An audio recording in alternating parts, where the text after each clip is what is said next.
Ahojte.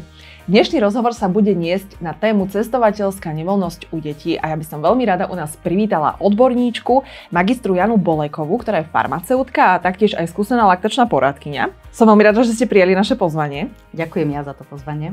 A ideme hneď aj na prvú otázku. Čo je to v podstate tá cestovateľská nevoľnosť? Aké sú jej prejavy a ako zistím, že to, čo sa mi deje, je cestovateľská nevoľnosť? No, povedzme si hlavne, že cestovateľská nevoľnosť alebo kinetóza nie je choroba.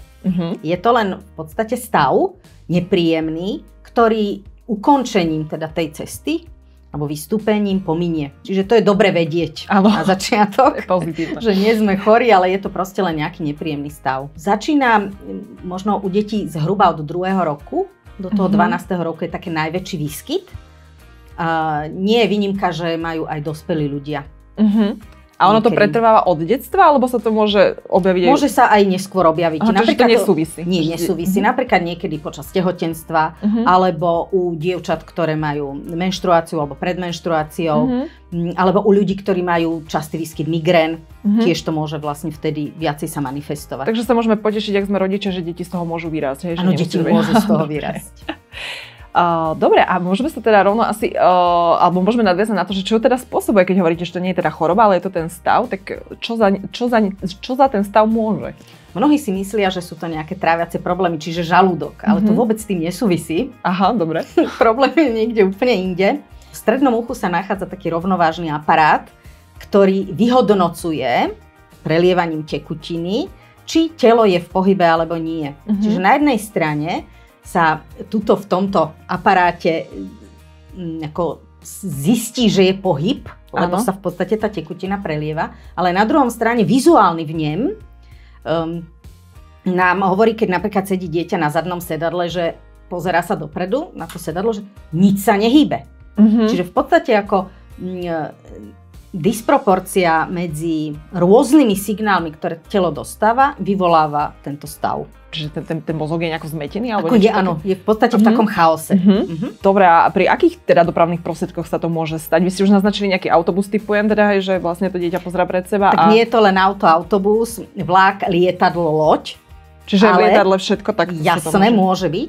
Ale môže to byť aj na ihrisku na hojdačkách, alebo na kolotočoch v tých zábavných parkoch, hlavne pri tých autodráhach, alebo tých jak sa to volá, husenkových dráhach, kde sa ide dohora prudko dole, ale dokonca aj napríklad pri jazde na koni, alebo keď sa ide na dovolenku, tak pri jazde na ťavách. Wow, tak to by som nebola povedala. A dobre, ako sa to vlastne môže teda, ako to vyzerá, hej? Že ako sa to prejavuje u toho dieťaťa?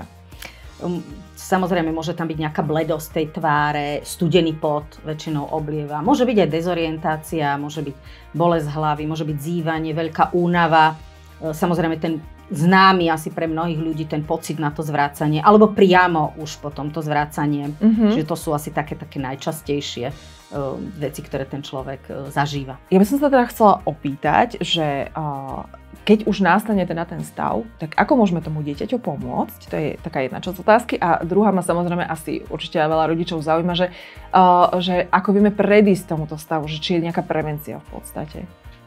Keďže vieme, alebo mnohí už máme zistené, že teda tomu dieťaťu je zlé, tak určite v prvom rade prevencia. Bez debaty. Áno. Čiže to dieťa by malo sedieť v smere jazdy. Ak je väčšie, tak môže vpredu, ale bavíme sa asi o menších deťoch, takže dobre je v strede, aby videlo vlastne na ten smer jazdy, nepozeralo sa do bočného okienka na tú mihotanie tej prírody okolo alebo tej cesty. Čiže to je ako taká prvá vec. Určite nie nejaké ťažké jedlá predtým konzumovať, hlavne masné nie. Ani bublinkové nápoje alebo sladené, to nie je veľmi vhodné. Dobre je, keby v tom aute neboli ani také tie nejaké osviežovače vzduchu, čo sú nejaké silné arómy. Takisto, aby tí dospelí nejaké silné parfémy na sebe nemali. Fajčenie tiež môže spôsobiť tento problém. Alebo môžu to byť aj také, že na benzínovej pumpe výpary z tých buď výfukových plynov alebo z toho benzínu. Toto sú všetko také dráždidlá, čiže častejšie vetrať napríklad. Nastaviť aj dobrú teplotu v aute, čiže nie veľmi prekurovať, lebo aj to teplo môže vlastne zhoršiť tento problém. Čiže to je tiež taká vec. Mať nachystaných nejakých pár vecí, čiže niečo na také zahryznutie počas tej jazdy, skôr také suché alebo ovocie, Nezabúdať na pitný režim, lebo aj dehydratácia môže zhoršiť. Problém, bola by dobrá, ale studená voda alebo len nejaký nesladený čaj, zase s bylinkami, ktoré môžu napomôcť tomuto stavu, čiže nejaká medovka, meta, zázvor. Keď sme sa rozprávali o aute, je to také jednoduchšie, ale potom sú iné dopravné prostriedky, napríklad ten autobus. Je dobre sedieť v prednej časti toho autobusu. Pri lodiach je to stabilné, väčšinou v strede tej lode, nižšie položené. Ano. V lietadle je to zase medzi napríklad krídlami toho lietadla. Takže dá sa nájsť nejaké spôsoby, ktoré už vieme dopredu, že budeme hľadať, aby tomu dieťatku neprišlo vlastne zle. Ešte tak napadlo teraz vlastne, ako ste spomínali aj to lietadlo a vlastne to, že by sa malo to dieťa pozerať pred seba a že nie do boku. Bo priznám sa, že mne prvé napadlo ešte predtým, ako ste hovorili, že by sa malo pozerať, že ako sa hýbe tá krajina, že do boku je to v poriadku, že prečo to nie je v poriadku, že pozerať sa do boku, že tam sa to tiež vlastne hýbe. Takže teraz hovoríte, že to nie je dobré. Nie je to veľmi dobré, to myhanie nie je veľmi dobré. Je dobré sa pozerať vlastne dopredu a väčšinou na ten horizont zafixovať si nejakú teda ten bod, tú nejakú polohu a tak je to najlepšie. Dobre, super, lebo napríklad toto by som aj ja veľmi asi využila ako dobrý tip, lebo mne by prvé napadlo, nech sa pozerá do okna. Dobre, ďakujem krásne. Čo potom teda môžeme urobiť, ak teda tá prevencia nám nezaberie? A existujú nejaké lieky, ktoré vieme použiť na nejaké možno utlmenie alebo na nejaké zlepšenie toho stavu? Tak jak som už naznačila, nejaké tie čajky s tými bylinkami by sa dali použiť. Áno. Sú na trhu aj nejaké, lízatka, ktoré obsahujú zázvor, čiže dajú sa aj tým menším deťom aplikovať. Sú ale s obsahovými chemickými látkami ako antihistaminika, napríklad žuvačky, ktoré sú ale vhodnejšie až pre staršie deti. Čo sa dajú použiť v tom čase toho problému. Potom sú liek, ktorý sa tiež používa pri už probléme, ale uspáva. Čiže má ako svoj vedľajší účinok ako uspávanie. No a potom môžeme siahnuť aj po homeopatických liekoch, ktoré majú tú výhodu, že sa vlastne dajú presne nasmerovať na konkrétny problém. Či je to pohyb hore-dole, to je napríklad pri lietadle, alebo pri nejakom prechádzaní horami, keď sú tie cesty také serpentinové. Alebo je to, že zlepší sa tomu dieťatku pri čerstvom vzduchu, keď vyvetrajú. Čiže vieme homeopatické lieky použiť práve v širokom spektre týchto problémov pri tej nevoľnosti. Dobré sú, že neuspávajú. Hoci niektoré mamičky by práve prijali to, aby to dieťatko spalo. Nie je to dobre z toho dôvodu, aby interagovalo, keď sa napríklad zastaví alebo sa niekde prestupuje alebo niečo, lebo keď dieťatko preberieme zase z toho spánku násilne, tak zase následne potom môže mať väčšie tie prejavy, nejaké problémy.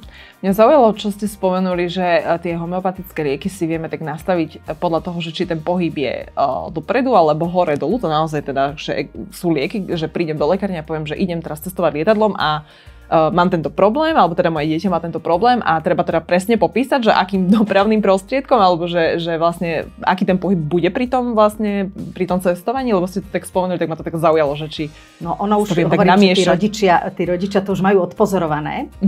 A hovorím, že treba pozorovať v prvom rade to dieťatko, že čo mu robí dobre, alebo opačne, čo mu robí zle. Ale máme v podstate aj v ponuke na Slovensku liek, ktorý je už zložený z viacerých tých jednozložkových liekov homeopatických, ktorý v podstate pokrýva tie najčastejšie problémy, ktoré sa pri tom cestovaní prejavujú. A je dobrý v tom, že sa dá použiť aj preventívne. Čiže keď už rodič vie, že čo ho čaká, už môže pred tou cestou vlastne ten liek rovno nasadiť. Počas tej cesty môže zopakovať to dávkovanie, keď teda ten prejav je ako výrazný. Mňa by ešte teda zaujímalo, že či je niečo, čo mať proste vždy tak pri sebe, keď naše dieťa trpí vlastne kinetózou. Tak praktické maminy sa snažia vždy mať niečo pri sebe. Určite sáčik, samozrejme, to je taká vec. Aj náhradné oblečenie sa hodí. Je dobré aj mať vlhkú vreckovku, nejakú, ale neparfémovanú. Ja hovorím, že taká vychytávka môže byť aj maska na oči, aby malo dieťatko tú tmu a nevidelo napríklad to myhanie okolo, možno mu to pomôže aj zaspať. Čiže aj toto môže byť dobré. No a potom samozrejme, že tie homeopatické lieky a niečo na také zakusnutie, niečo také suchý rohlík, alebo ten keksík, alebo nejaké ovocie a potom samozrejme niečo na to pitie, čistú vodu, asi dobre chladenú, keby bola. A mne by ešte zaujímalo možno, že v kontexte toho niečo na zahryznutie, že ono je lepšie, keď sa dieťa vôbec nenaje, alebo sa môže niečo ľahšieho nájsť, lebo ste spovedali predtým masné jedlá, tak by ma tak ešte zaujímalo, že niečo ľahké, akože môže sa nájsť, alebo to... Nalačno nie je dobre ísť cestovať. Vidíte. Áno. Čiže to je dobré. Ani s tým ťažkým, ako preplneným žalúdkom. Dobré je aj vyhnúť sa jedlám, ktoré môžu spôsobiť vylučovanie histamínu. Čiže to skôr vedia o tom tí histaminici, ktorí sú, čo je možno čokoláda, tvrdé síry, kvasené nejaká zelenina. Čiže to sú také veci, ktoré to môžu tiež zhoršiť ten stav a je dobre niečo naozaj ľahké si dať predtým neísť na prázdny žalúdok. A mňa predsa ešte zaujíma taká jedna zaujímavosť na záver, že hovorí sa, a teda toto skôr asi platí pri dospelých, lebo sa budem rozprávať o šoférovaní, že ľudia, ktorí trpia kinetózou, tak pri šoférovaní tento problém nemajú. Že prečo je to tak? No, to je dobrá otázka. Jedna z vecí je, že sa rozptylujú, že sú rozptylení a to sa používa napríklad aj pri tých deťoch, keď sa, ja neviem, spieva s nimi, počúvajú hudbu alebo nejaké audionahrávky alebo nejaké logické hry, čiže rozptylenie je jedna z tých vecí, ako pomôcť tomuto. Druhá vec je, že ten šofér vlastne priamo interaguje s tou celou situáciou na tej ceste, čiže ten mozog sa zaoberá úplne inými vecami a on je v podstate tak ako telom v pohybe, lebo sa aj otáča napríklad, tak je v pohybe aj očami. On nie je fixovaný len teda na jeden nejaký predmet, konkrétne na to auto alebo na tú cestu, ale musí sledovať tú situáciu v okolí. Čiže je to také vyváženejšie, tie informácie pre ten mozog. A ďalšia vec je aj to, že napríklad on presne vie, že čo na tej ceste bude robiť. Že či je stúpanie, klesanie, ako klopiť tie zákruty. Čiže on viacej vie dopredu predpokladať. A sa na to nachystá. Áno, a v podstate to je také rozptýlenie v úvodzovkách, lebo rozptýli ho to od toho jeho problému a on sa sústredí úplne na niečo iné vlastne. Áno. Takže ako ste aj tie hry spomínali, ale teda odporúčame pri šoferovaní nehrať hry, teda pokiaľ ste šofer. Dobre, tak vám ďakujem veľmi pekne. Z mojej strany je to teda všetko. Ďakujem vám krásne za veľmi výživný rozhovor a za veľmi veľa užitočných informácií. Držíme rodičom s týmto problémom pri detičkách palce a ďakujem vám veľmi pekne, že ste prijali naše pozvanie. A ja dúfam, že teda mnohým detičkám a rodičom sa spríjemní cesta. Super, ďakujem vám veľmi pekne a my sa vidíme pri ďalšom videu. Tento rozhovor vám prináša spoločnosť Boaron Slovensko. Modrý koník SK. Sprievodca tehotenstvom a materstvom.